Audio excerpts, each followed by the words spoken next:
मैं जब विश्वविद्यालय में था तो मेरे वाइस चांसलर को मैं मिलने गया। वो बहुत आधुनिक आदमी थे, सारे विश्व का भ्रमण किया था, कैम्ब्रिज और ऑक्सफोर्ड में भी पढ़ाया था, कैम्ब्रिज से ही डीलिट थे, तो बिल्कुल ही अत्याधुनिक थे। उन्होंने मेरी दाढ़ी मूछ देखी और मैं तो यूनिवर्सिटी में भी लुंगी पहनता था, एक बड़ा झब्बा, और खड़ा हूं कि आधा मील से लोगों को पता चल जाए कि मैं आ रहा हूं, so लोग सावधान हो जाएं कि बाबा जी आ रहे हैं। जिनको डरना हो डर जाएं, जिनको भागना हो भाग जाएं, जिनको जो भी इंतजाम करना हो कर ले। मैं गया था उनसे कि मुझे स्कॉलरशिप चाहिए। उन्होंने कहा कि स्कॉलरशिप तो पीछे हम बात करेंगे, पहले मैं ये पूछना चाहता हूं कि तुमने बाल और दाढ़ी क्यों बढ़ाए। मेरे विभाग के दो जो अध्यक्ष थे, मेरे जो प्रोफेसर थे, मुझे बहुत प्रेम करते थे, जो मेरे साथ गए थे मेरी सिफारिश के लिए कि मुझे निश्चित ही स्कॉलरशिप मिलनी चाहिए। वो मुझे समझा के ले गए थे कि देखो किसी विवाद में नहीं पड़ना। रास्ते भर मुझे समझाते रहे थे, देखो मैं तुमसे फिर कहता हूं। दरवाजे के बाहर भी उन्होंने मुझसे कहा, देखो मैं तुमसे फिर कहता हूं, बात विवाद नहीं करना, अपने को स्कॉलरशिप लेने से मतलब है, और स्कॉलरशिप तुम्हें मिल जाएगी। मैंने उनसे बात की है, वो राजी है, कोई अड़चन नहीं है, लेकिन तुमने अगर कोई बात विवाद खड़ा कर लिया तो मुश्किल खड़ी हो जाएगी। तुम जैसे मुझसे बात विवाद करते हो उनसे मत करना। मैं सुनता रहा, मैंने कहा कि जब उनसे नहीं करना तो तुमसे भी नहीं कर रहा हूं।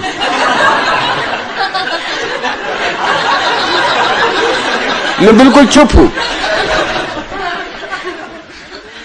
मगर मैं ये भी कह देता हूं कि अगर उन्होंने कोई बहुत बुनियादी बात छेड़ दी तो फिर बाहर में जाए स्कॉलरशिप, मिले कि ना मिले।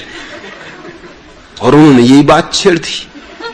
उन्होंने देख के मुझे कहा कि और सब तो ठीक है, दाढ़ी मूछ क्यों बढ़ाई।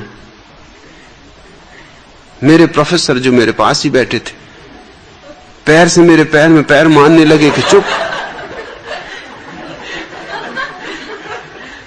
मैंने उनसे कहा कि देखिए, इसके पहले कि मैं आपसे बात करूं, मेरे प्रोफेसर को कहिए कि मेरी टांग में टांग न मार। मेरे प्रोफेसर तो बहुत घबरा गए, उनको तो पसीने छूट गया। मैंने कहा कि तुम्हें क्यों पसीने छूट रहा है, स्कॉलरशिप मेरी जा रही, जाने दो। और वाइस चांसलर तो बहुत हैरान हुआ कि मामला क्या, उन्होंने क्यों टांग में टांग मार रहा है। मैंने कहा ये मुझे समझाते आ रहे हैं रास्ते भर से कि अगर विवाद किया तो स्कॉलरशिप चली जाएगी। मैंने भी इनसे कह रखा है कि अगर उन्होंने कोई बुनियादी बात छेड़ी तो विवाद होकर रहेगा। आपने बुनियादी बात छेड़ दी, अब ये मेरी टांग में टांग मार रहे। अब मैं स्कॉलरशिप की फिक्र करूं कि अपनी आत्मरक्षा करूं, आप बोलिए। उन्होंने कहा तुम फिक्र छोड़ो, विवाद कर सकते हो, स्कॉलरशिप कहीं नहीं जाएगी। मैंने कहा स्कॉलरशिप का मामला पहले निपटा दीजिए, ताकि ये नहीं तो ये मेरी टांग में टांग मारेंगे। बात इतनी साफ थी कि उन्होंने पहले मेरी स्कॉलरशिप के फॉर्म पे दस्तखत किया कि ये खत्म, अब बोलो।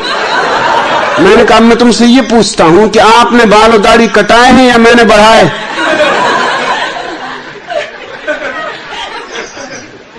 ये तो अपने आप बढ़े, आपने कटाए क्यों। उन्होंने कहा ये बात ठीक है कि कटाए तो मैं नहीं। उनका तुम मुझसे पूछ रहे हो उल्टे, उल्टा चोर कोतवाल को डांट। मैंने बढ़ाए नहीं, अब मैं क्या करूं, बढ़ गए। कटाए नहीं, ये बात जरूर है, क्योंकि मैं आज तक तय नहीं कर पाया कि कटाऊं कैसे। भगवान बढ़ा रहा है और मैं कटाऊं। अब कल तुम हमसे यही कहने लोग उंगलियां क्यों नहीं कटाई, कि टांग क्यों नहीं कटाई, तभी तो बड़ा मुश्किल हो जाए। हम क्या क्या कटाएं, तुमने क्यों कटाए। उन्होंने कहा कि मुझे थोड़ा सोचने का समय दो। कितना समय चाहिए। मैंने कहा स्कॉलरशिप का मामला तो खत्म हो चुका है, अब ये बात चलेगी, इसको मैं छोड़ने वाला नहीं हूं। मैं रोज आ जाया करूंगा, आप सोचें रोज मैं ठीक 11 बजे आपके दफ्तर पर दस्तक दिया करूंगा। दस्तक देने की वैसे भी जरूरत नहीं, मेरी खड़ा हूं करीब आधा मील से बस्ती।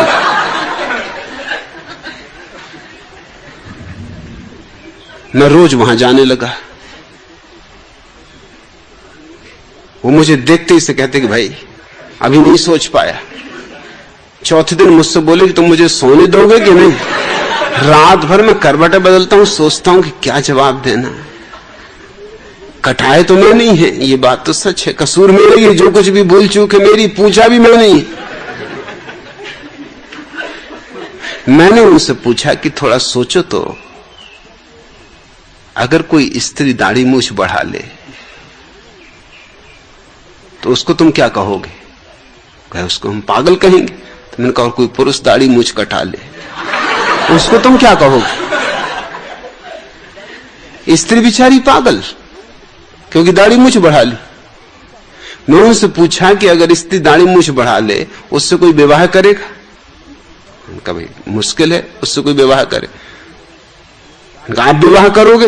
मैं तो कतई नहीं करूंगा, दाढ़ी मूछ वाली स्त्री से कौन विवाह करे? तो मैंने कहा कि और जिस स्त्री ने आपसे विवाह किया है उसे चुल्लू भर पानी में डूब के मर जाना चाहिए। उसने दाढ़ी मूछ रहित पुरुष से विवाह कर लिया। ये क्या अन्याय है, ये कैसा मापदंड है? दोहरे मापदंड चल रहे हैं। 5वें दिन उन्होंने मुझसे कहा मैं हाथ जोड़ता हूं, प्रश्न तो मुझे और भी पूछने थे, मैं मतलब खड़ाऊ के संबंध में और ये चोगा और ये लुंगी, मगर मैं कुछ नहीं पूछता भैया, मुझे पूछने नहीं प्रश्न, मैं हार गया। मैं अपने प्रश्न वापस लेता हूं। और अब मैं समझा कि तुम्हारा प्रोफेसर क्यों तुम्हारे पैर में टांग मार रहा था। अरे वो मेरी टांग में टांग मारता तो ठीक था, उसे मुझे सावधान करना था, तुम्हें क्या सावधान करना?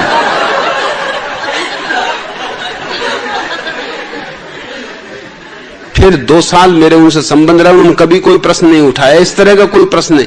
चाहे मैं वो देख भी लें कि मैं कुछ ठीक नहीं कर रहा हूं जो कि यूनिवर्सिटी के स्नातक को करना चाहिए, मगर अगर मैं ऊंट पे भी सवार होकर पहुंच जाता तो भी मुझसे नहीं पूछ सकते थे तो ऊंट पे सवार क्यों, क्योंकि पता नहीं इसमें से क्या मामला निकले, फिर पीछे झंझट खड़ी है।